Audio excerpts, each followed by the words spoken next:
नमस्कार दोस्तों, हम आपका अपने अद्भुत ज्ञान चैनल में हार्दिक स्वागत करते हैं।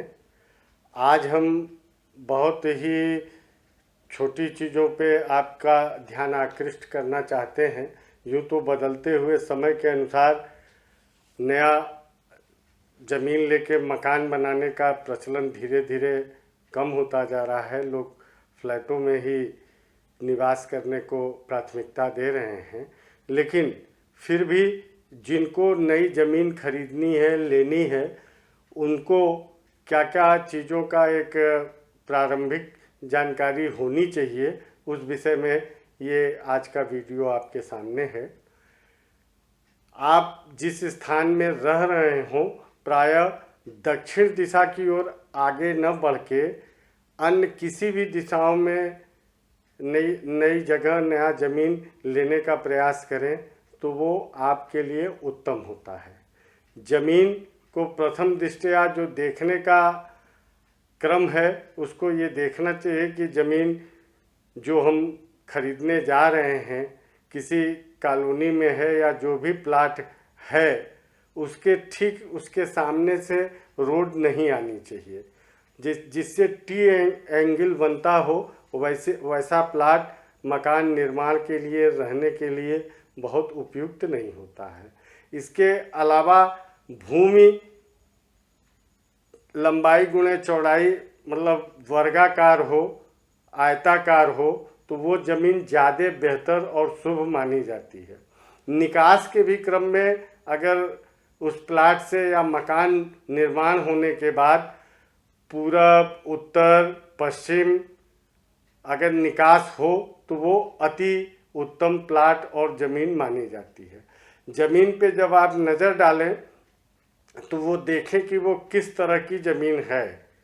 अगर उसका पूरब उत्तर की तरफ ढलान हो, झुका हो, तो वो उत्तम ज़मीन की श्रेणी में आता है।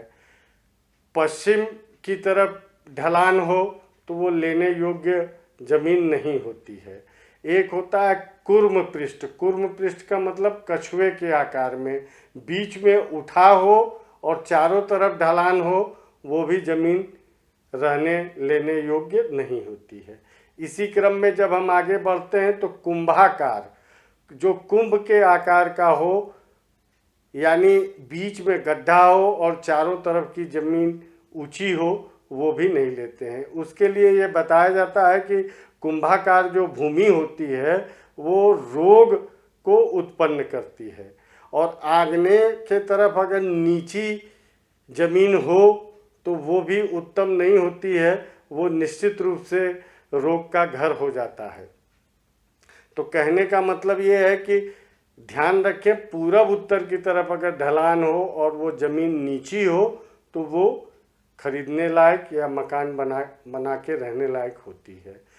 इसके अलावा ज़मीन के कोणों को ध्यान रखेंगे कि ज़मीन में कितने कोण हैं।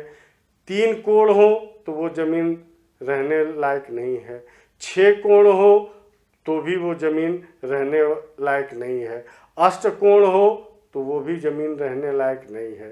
कहने का तात्पर्य ये है कि वो चतुष्कोण ज़मीन जो होती है वो अच्छी होती है।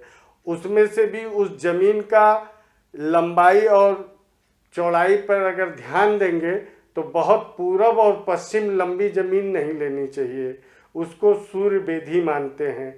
किसी कारणवश उसको लेना पड़े तो मकान बनवाते समय ये ध्यान रखेंगे कि जो ज़मीन मकान निर्मित होने के बाद जो आगे ज़मीन छूट रही है वो इतना छोड़ें जिससे मकान वर्गाकार बन सके। उत्तम ज़मीन पूरब और दक्षिण और उत्तर की तरफ जो लंबी ज़मीन होती है वो चंद्रवेदी बोलते हैं, वो ज़मीन बहुत ही उत्तम ज़मीन होती है। भूमि परीक्षण करने का जो बहुत सरलतम उपाय है उस विषय में भी आपको मैं बता देता हूँ। ज़मीन को 1 हाथ लंबा, 1 हाथ चौड़ा और 1 हाथ गहरा आप किसी फावड़े इत्यादि से खोद लें और पुनः उस मिट्टी को उसमें भरेंगे। अगर गड्ढे भरने के बाद मिट्टी ऊपर आ जाती है, मतलब अधिक दिखाई देती है तो वो ज़मीन बहुत ही शुभ है, लक्ष्मीप्रद है। इसके अलावा बराबर रह जाती है तो उसकी स्थिति मध्यम होती है, उसमें भी वो ज़मीन लेने से सुख शांति से आप घर के अंदर रह सकते हैं। यदि गड्ढा भरने पे मिट्टी कम हो जाए, गड्ढा कुछ दिखाई दे, तो वो ज़मीन रहने लायक नहीं रहती है। ये इसका एक साधारण नियम है। दूसरा नियम इसी से संबंधित है कि एक गड्ढे को एक हाथ लंबा, एक हाथ चौड़ा और एक हाथ जो है गहरा खोद लेंगे और उसमें जल भर दें। जल भरने के पश्चात 100 कदम आप पीछे जाएं और फिर पुनः लौटें। उस क्रम में अगर वो पानी वहाँ सूख जाए पूरी तरह से और अंदर मिट्टी फटी हुई नज़र आए तो वो भी ज़मीन शुभकारी नहीं होती है और उसे भी नहीं लेना चाहिए। इसके बाद दूसरी स्थिति में अगर जल कुछ कम हो तो वो मध्यम की श्रेणी में आता है और उसमें जो है आप वो ज़मीन ले सकते हैं, वहाँ मकान निर्माण करा सकते हैं। तीसरी स्थिति, उसमें पानी जितना आप भरे थे लगभग उतना ही हो तो वो सर्वोत्तम ज़मीन मानी जाती है और उसको अवश्य क्रय कर लेना चाहिए, ये देखना चाहिए। भूमि में वर्णों का भी बहुत महत्व होता है। इसमें 4 वर्ण बताए गए हैं। जैसे जाति में 4 वर्ण होते हैं, ब्राह्मण, क्षत्रिय, वैश्य और शूद्र। ब्राह्मण वर्ण की जो मिट्टी रहती है उसमें हल्का पीलापन लिया रहता है वो मिट्टी और बहुत अच्छी सुगंध उसके अंदर पानी छिड़कने से मिलती है। ये भी रहने के लिए उपयुक्त है, इसको भी आप ले सकते हैं। दूसरे वर्ण में क्षत्रिय वर्ण आता है। ये क्षत्रिय वर्ण की जो भूमि होती है उसमें कुछ लालपन और मिट्टी थोड़ी उसकी कठोर और कड़ी कंक्रीट वाली होती है। ये भी मकान बनवाने के लिए शुभ है। इसके साथ साथ यहाँ औद्योगिक भी कल कारखाने और व्यावसायिक भी काम आप कर सकते हैं। इसी क्रम में जब वैश्य वर्ण की आएगी तो ये एक कुछ भूरी रंग की रहती है और थोड़ा ये गठा हुआ इसका मिट्टी का रंग गाढ़ा रहता है। ये भी रहने के संग व्यावसायिक कार्य के लिए भी ये भूमि उत्तम मानी जाती है।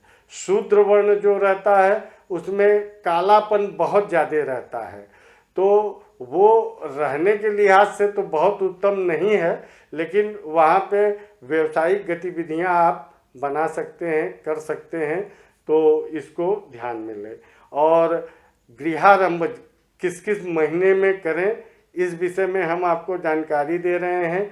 तो हिंदी माह के अनुसार वैशाख माह में, श्रावण माह में, कार्तिक, मार्गशीर्ष मतलब अगहन और फाल्गुन मास में अगर इसको गृह प्रारंभ करते हैं तो ये धन, धान्य और आरोग्यता इन तीनों पक्षों के लिए बहुत ही उत्तम रहता है।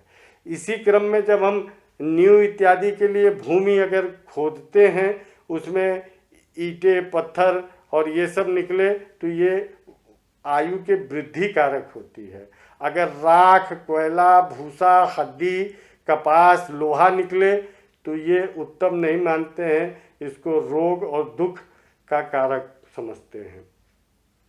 इन सब चीज़ों का ध्यान रखेंगे तो निश्चित आपको मकान बनाने के लिए जो भूमि का चयन है उससे आपको लाभ मिलेगा।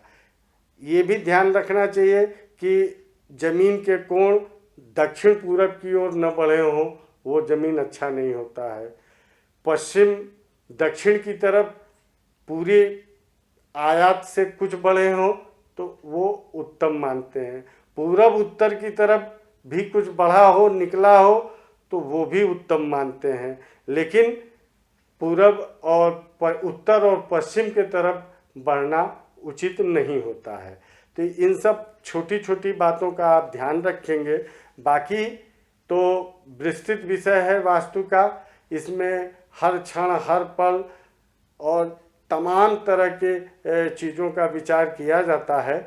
और मैं प्रयास करूंगा कि इसके अगले एपिसोड में आपको छोटी छोटी ये सब जानकारियाँ आप तक पहुँचें, ऐसा मेरा प्रयास रहेगा। और आपसे आग्रह है कि आप हमारे चैनल को सब्सक्राइब कीजिए, लाइक कीजिए, साथ ही साथ इसको देखिए, क्योंकि मैं उन्हीं विषयों पे आपके सामने रख रहा हूँ जो आपके लिए उपयोगी है, लाभप्रद है। इसी के संग जय विश्वनाथ।